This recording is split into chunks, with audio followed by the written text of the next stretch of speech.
आपकी second unit है, उसके अंदर जो आपका बीएड का मेरा जो क्वेश्चन मैं करवा रहा हूँ, वेरी इंपॉर्टेंट क्वेश्चन है ये। भाई खेल का क्या अर्थ है और उसकी विशेषता और उसके प्रकार बताना। Meaning of the characteristic and kids of kites of play.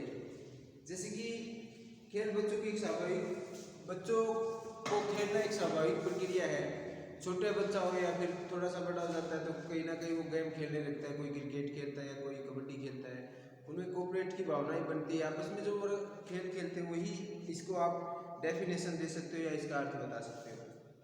या फिर आधुनिक युग में खेल के महत्व विद्वानों ने स्वीकार किया कि इसलिए विभिन्न शाखाओं से जुड़ी शक्तियों का शामिल किया गया, जैसे ड्रामा, संगीत, विभिन्न इत्यादि, ये सारी खेल की है। करो एंड करो के अनुसार खेल इस प्रक्रिया, खेल वह क्रिया है जिसे एक व्यक्ति उस समय व्यस्त होता है जब वह उस कार्य को करने में स्वतंत्र, उस समय व्यस्त होता है जब उस कार्य को करने में वह स्वतंत्र होता है। यह एक खेल की भावना होती है, यानी कि एक डेफिनेशन है खेल की। यानी कि खेल का अर्थ क्या है? खेल का अर्थ,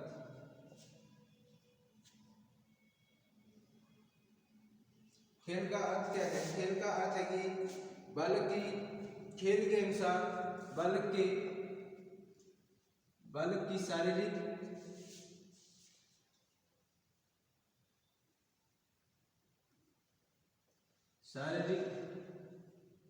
मानसिक एवं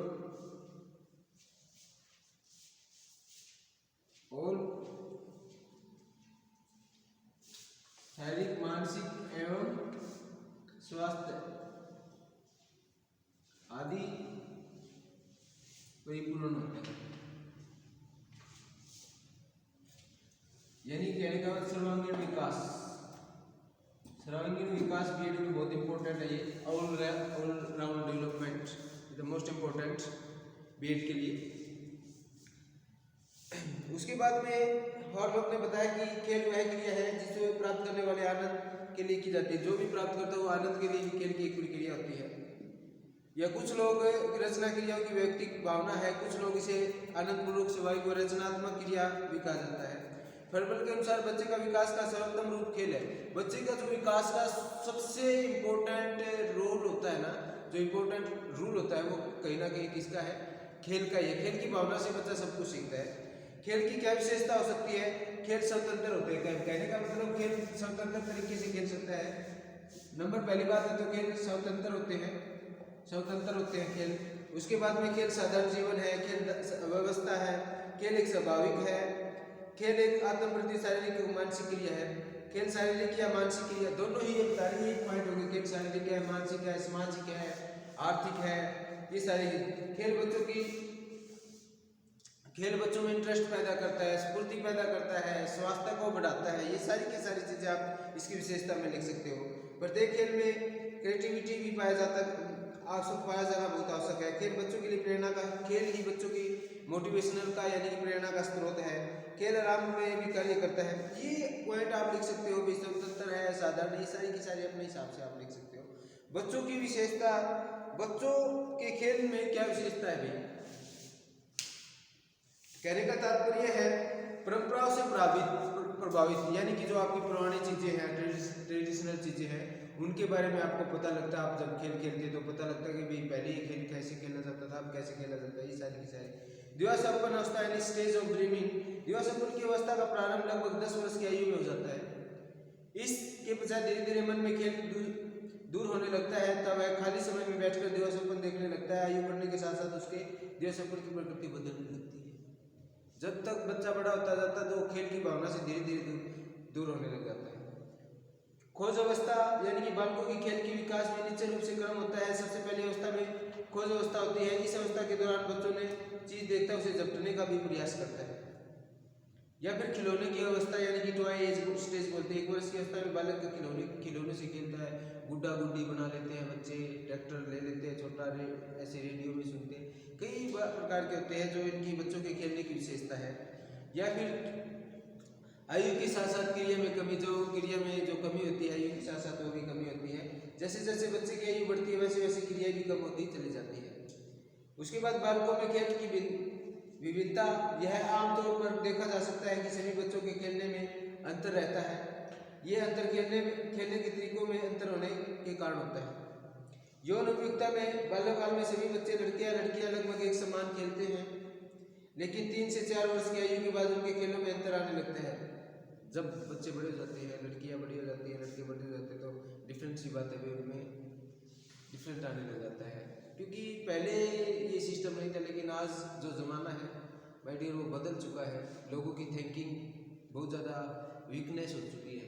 अगर मैं किसी के साथ बोल रहा हूँ थोड़ी देर के लिए, 5 मिनट के लिए, अगर किसी लड़की से मैं बात कर रहा हूँ, मैं मेरे ऊपर एग्जाम्पल देता हूँ आपको, तो दूसरे बंदे के मन में ये होता है कि भाई इस लड़की से कैसे बात कर रहा है। उसको ये नहीं पता था भाई इनका पता नहीं क्या रिश्ता होता है। एक अच्छे दोस्त का रिश्ता हो सकता है, एक नेगेटिविटी नहीं होती, सारी चीज़ें उसको आप पॉजिटिव में लेके चलो। अगर आप किसी के साथ खेल रहे हो, किसी के साथ बैठे हो, तो उसका मतलब ये नहीं होता कि भाई इसका क्या मिलेगा उसके साथ। That's is the you. आप बीएड के स्टूडेंट हो, बीएड की क्लास बना रहा हूँ, बीए से ऊपर जा चुके हैं, आपको समझने के लिए काफ़ी इंपॉर्टेंट चीज़ इतनी होती है, सारी बातें बताने की नहीं होती। आप मैच्योरिटी आ चुके हैं, यानी कि 20 प्लस एज मानो आपकी, अगर बीएड कर रहे हो तो इस चीज़ को आप समझ सकते हो। उसके बाद में बालक की खेल में भिन्नता भी है, यौन योग्यता भी है। खेल में औपचारिकता अनौपचारिक भी चीज़ें, ये विशेषता है किड्स की। शारीरिक क्रियाओं से जुड़े खेलों में कमी, यानी कि आयु के बढ़ने के साथ साथ शारीरिक क्रियाओं में जुड़े खेलों में कमी आने लगती है। जैसे उनकी मानसिक योग्यता विकास होता रहता है, वैसे वैसे बच्चे मानसिक खेलों में रुचि लेने लगते हैं, जैसे रेडियो सुनना, टीवी देखना, ये सारी की सारी चीज़ें। खेल में विशिष्टता का आना, खेल के समय में कमी, यानी कि बच्चों के खेल में क्या क्या है, परंपरा है, दिवास्वपन है, खिलौने की अवस्था है, खेल अवस्था है, ये सारी की सारी चीज़ें आप लिख सकते हैं। खेल कितने प्रकार के होते हैं, जो गेम होते हैं वो कितने प्रकार के होते हैं, वो सारे के सारे कितने प्रकार के होते हैं इसमें बताया गया। खेलों के प्रकार, खेलों का वर्गीकरण निम्नलिखित प्रकार से किया जाता है। खेल साथियों की संख्या के आधार पर होता है। अपने साथी सहयोगिता, एक दूसरे का मेल मिलाता है, एक दूसरे के साथ बढ़ते हैं, वो क्या है, खेल के आधार पर संख्या होती है। समानांतर यानी पैरेलल प्ले, ये भी खेल होते हैं जिन्हें बच्चे एक दूसरे से स्वतंत्र होकर खेलते हैं। भाई कोई गेम ऐसा होता है बच्चा बिल्कुल फ्री माइंड से खेलता है, वो उसको हम समांतर खेल कहते हैं। सहचारी में एसोसिएटिव प्ले, इस अवस्था में दो बच्चे एक दूसरे के साथ मिलकर खेलते हैं। इस अवस्था को उनकी शारीरिक मानसिक योग्यता का भी विकास, सामाजिक, ये चीज़ें मोस्ट इम्पोर्टेंट है। कोई भी चीज़ हो, कहीं भी हो, कैसे भी क्वेश्चन हो, बीएड के अंदर व्यवहार, शारीरिक, मानसिक, सामाजिक, आर्थिक,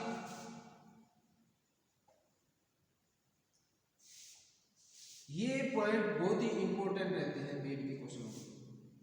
व्यवहार, शारीरिक, मानसिक, सामाजिक एंड आर्थिक, this is the most important for you. In this chapter, we can say that the play is the most important role in your life. Again, जो हम आपको बता रहे हैं कि भी कितने प्रकार के हैं, समांतर खेल है, सहचारी खेल है, सामूहिक रूप से, यानी कि सामूहिक सीधा टुगेदर, इकट्ठे बच्चे इकट्ठे होकर जो गेम खेलते हैं वो सामूहिक खेल होता है। उसके बाद में शारीरिक मानसिक क्रिया के आधार पर, ये आपका मैंने खेल साथियों से बताया है। जो अगला है शारीरिक मानसिक क्रिया के आधार पर, शारीरिक खेल से, मानसिक खेल से भी, खेल के स्थान के आधार पर, घर के अंदर खेले जाने वाले जैसे इंडोर गेम होते हैं, आपको पता है लूडो, ये सारे के सारे इंडोर गेम हैं, इनसे भी भाईचारे यानी कि खेल की भावना बढ़ती है। घर से बाहर वाले जो आउटडोर गेम होते हैं वो होते हैं। खेल के प्रकार है, खेल साथियों की संख्या के आधार पर, शारीरिक मानसिक के आधार पर, खेल के स्थान के आधार पर, भाई खेल का स्थान कैसा होना चाहिए, आउटडोर होना चाहिए या इंडोर होना चाहिए, उनके बारे में होता है। कुछ अन्य खेल है उनके बारे में आपको बता रहे हैं। जो दूसरे खेल होते हैं, अन्य खेल होते हैं,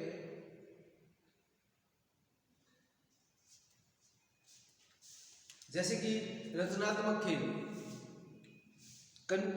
कंस्ट्रक्टिव प्ले, इस प्रकार के खेलों में चीज़ों का निर्माण किया जाना शामिल है। जैसे खिलौने बनाना, आप छोटे बच्चे होते थे उसमें मैंने रेत के लड्डू बना देना, ऐसी चीज़ें बनाते हैं, या फिर डिजाइन आदि बनाना, ये सभी कार्य रचनात्मक खेलों में श्रेणी शामिल किए जाते हैं। 5 वर्ष की आयु में बच्चे ऐसे खेल खेलना शुरू कर देते हैं। इस आयु के बच्चे स्कूल जाना शुरू कर चुके होते हैं, तब वे और भी खेल खेलना सीख जाते हैं। जैसे कागज बनाना, कागज की नाव बनाना। बच्चे अपने रचनात्मक खेलों को एक दूसरे के सम्मुख प्रस्तुत प्रशंसा करना अनुभव करते हैं। इस स्थिति में उसकी रचनात्मक सृजनात्मक वह अंश नहीं होता, लेकिन 7 या 8 वर्ष की आयु में बच्चे मौलिकता दिखाई देने लगती है। उसके बाद स्वतंत्रता व स्वाभाविक खेल।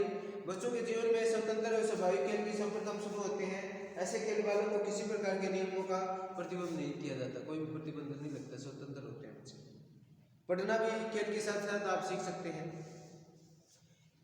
उसके बाद में कॉमिक्स बच्चों की कल्पना से जुड़े होते हैं। कॉमिक्स पढ़ने से आसान सरल होते हैं। ये सारी की सारी खेल की भावना होती है। हानि क्या हो सकती है? डिसएडवांटेज, जो वास्तविक जीवन होता है बच्चों का उससे निरस हो जाना ही एक हानि है इसकी। या फिर पढ़ने वाले बच्चे ना खेलों में रुचि नहीं लेते या कम लेते हैं। जो ज्यादा पढ़ाकू होते हैं ना बच्चे, ज्यादातर उन गेम में इंटरेस्ट नहीं होता उनका।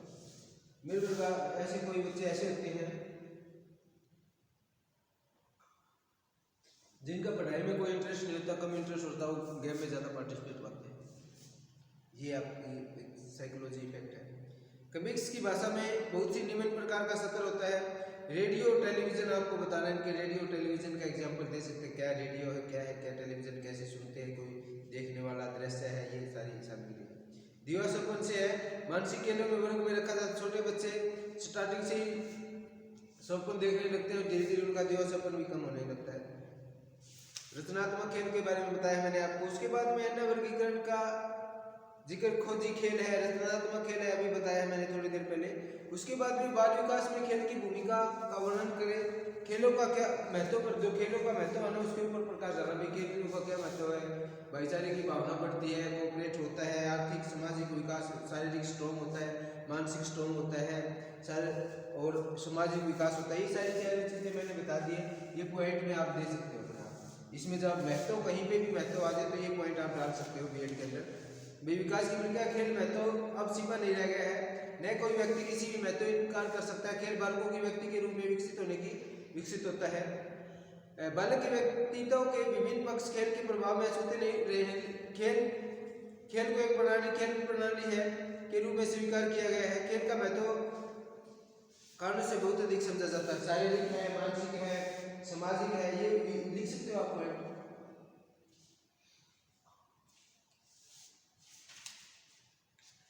इमोशनल डेवलपमेंट यानी कि संवेगात्मक विकास में क्या है कि मध्य से बच्चों को विभिन्न अनुभव करने का अवसर प्राप्त होता है। समूह में रहकर भी एक दूसरे के सहयोग को देखकर उनका अनुकरण करते हैं।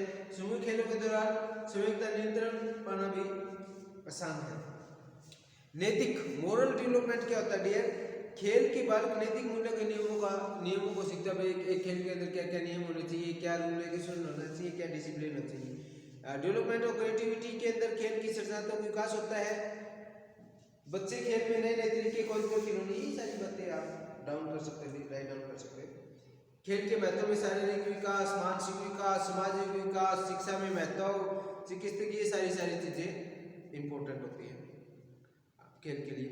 उसके बाद में बालक के निम्न पक्षों में खेलकूद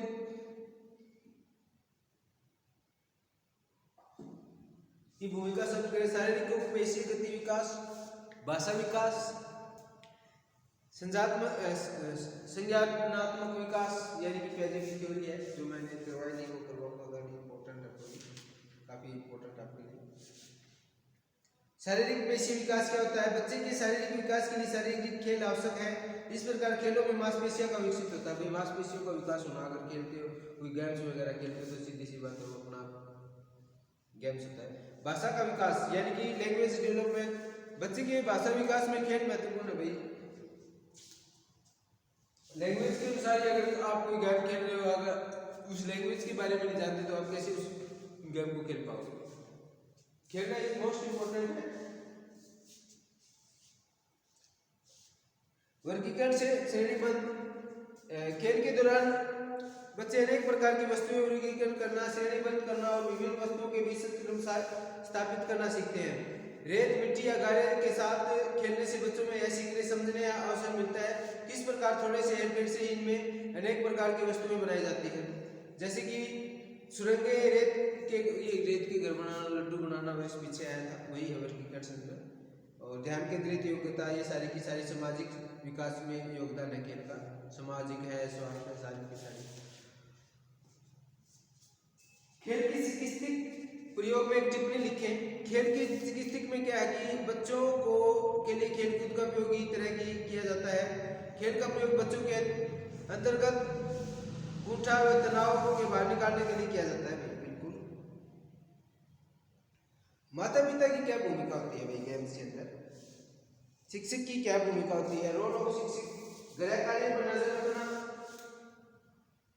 समय सारणी पर स्थान रखना, अनुशासन, सारे जितने भी रूल देते हैं वो स्कूल में रूल रेगुलेशन होते हैं वो सारे डिसिप्लिन अनुशासन होना चाहिए।